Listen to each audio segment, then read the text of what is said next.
What's up, everybody? Pop culture person here today, and Marvel recently dropped a trailer, I guess you could call it, showing off Phase 4 and basically welcoming us back into the movies. It was very heartfelt. They showed the audience there watching Endgame and how it everyone was cheering, and it was pretty good and very enjoyable to watch, and it gets you excited to watch these movies. As I was watching it though, I kind of had one thought in my head, and it's a question that I feel like no one's ever really answered. How does Marvel make these heroes mainstream? Before we get into today's video, if you would take a moment to like, subscribe, comment, it'd really help me out a lot, get more people to watch this, and I'd appreciate it very, very much. Thank you. So yeah, how does Marvel make these heroes mainstream? You would think maybe just a movie or anything of that nature could kind of bring someone to the mainstream, because Iron Man and Captain America are two prime examples. Iron Man came out in 2008. Iron Man was not a top tier Marvel hero in any stretch of the means. I had a comic book. It was Marvel vs. DC. Marvel vs. DC comic book. Iron Man is in one page. He's in the background fighting Steel. He's like this big on the page. He's like this big. Was not a prioritized character. Wasn't at all. Captain America, I would say more prioritized than Iron Man, because Captain America was in the Marvel vs. DC. He had a prominent role, but not as popular as a Spider-Man, as an X-Men, as a Fantastic Four. These are characters that they gave to other studios to make movies out of them. They gave their top tier characters to other studios. Iron Man and Captain America were not top tier. Iron Man comes out and now he's one of the biggest heroes ever. You talk about superheroes, Iron Man's gonna get brought up into the conversation more often than not. Captain America, same thing. I liked Captain America. I love Captain America to this day. I'm gonna tell you how I got into Captain America. I was playing Marvel Ultimate Alliance 2.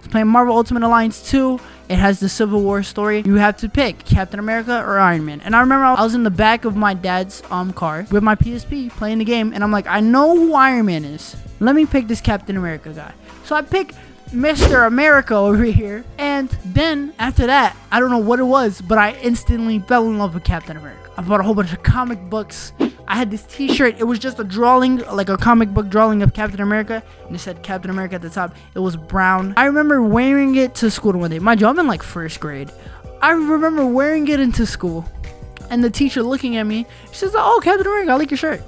And I was like, "Oh, thank you." And I was like, wow, someone knows who Captain America is. That's crazy. I had to think like, oh, they know who Captain America is? That's pretty cool that they know who Captain America is. It's wild to think about. I liked Captain America so much that I watched the 1990s Captain America movie because it was the only Captain America movie they had. And let me tell you, it's not great. It's pretty bad. But I was just a child. He is like a child. And that was all Captain America movies. I mean, there was one in like the 70s, but I didn't touch that as much as I like Captain America. I don't know if it's good or not. I never seen it. It was let me know if you'd want me to review that movie. Gives me an excuse to watch it. Let me know if you'd want me to review that movie. But I digress. My point being, I like Captain America so much that this is what I saw because this is all that they had. So a couple months go by and they're showing the trailer for the Captain America movie. And after that movie came out, I remember watching the movie and I remember never having the thought of, hey, this person knows who Captain America is.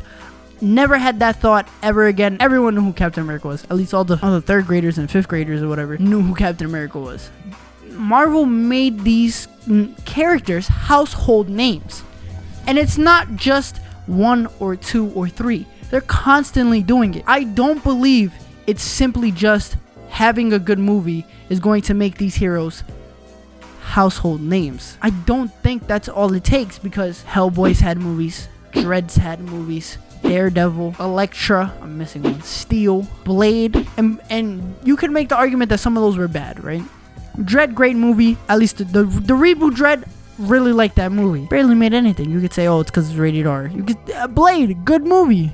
You could say because it's rated R. Maybe that's why. Hellboy, I never seen those. Steel, never seen that. I just hear that one's bad. But the point I'm trying to get at is I don't think it's simply just you have a superhero movie and these people become icons. Don't think that's all it takes. I think I know what it is though. I think I know what exactly it is that makes these characters stars. In a sense. They have the rocket ship strapped on them and they're getting flown to the moon. These heroes, the way Marvel does it, get the whole 9 yards, special treatment, 5-star deluxe greatness.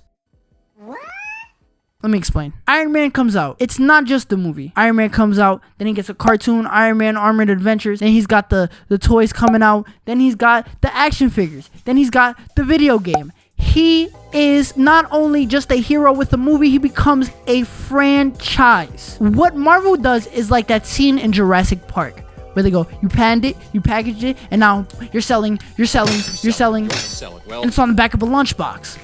I'm pretty sure I butchered that scene. This is what Marvel does. Same thing with Captain America. He gets his movie, he gets his action figures, he gets his toys, he gets his video game, he gets the whole special treatment. And it makes people look at them, right? They see the good movie, they see the toys, they see the action figures, they see this and that, they see the Saturday morning cartoons that these characters have, and they then go from this is just a movie to this is a franchise. They turn their heroes into franchises.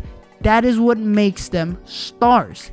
It's as simple as that. It's what makes them stars. Guardians of the Galaxy, nobody knew who they were. Even the most diehard of comic book fans went, who are the Guardians of the Galaxy? I've never heard of them. Honestly, don't know that much about Guardians of the Galaxy. They got a cartoon. They got the toys. You see them in the Lego games. They became household names because they're franchises. And Marvel does this all the time. You get the Captain Marvel toys. You get your who else? Who else? Doctor Strange.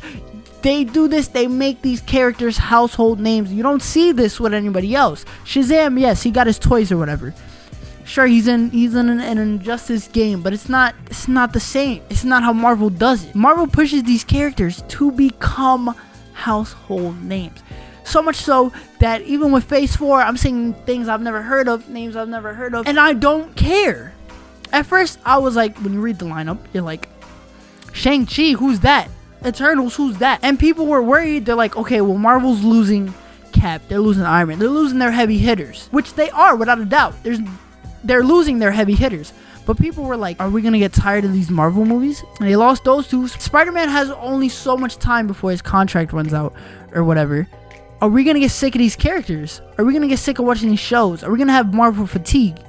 COVID happened, it didn't give us a chance to have Marvel fatigue because we didn't have any Marvel content for a whole year. But Marvel's not worried.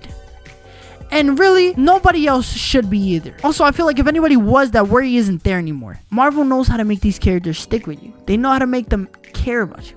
People cared about this FBI agent in Ant-Man. This guy blew up, and his major role was an FBI agent in a sitcom about Vision and a Scarlet Witch. Two characters that will never be Marvel's top tier.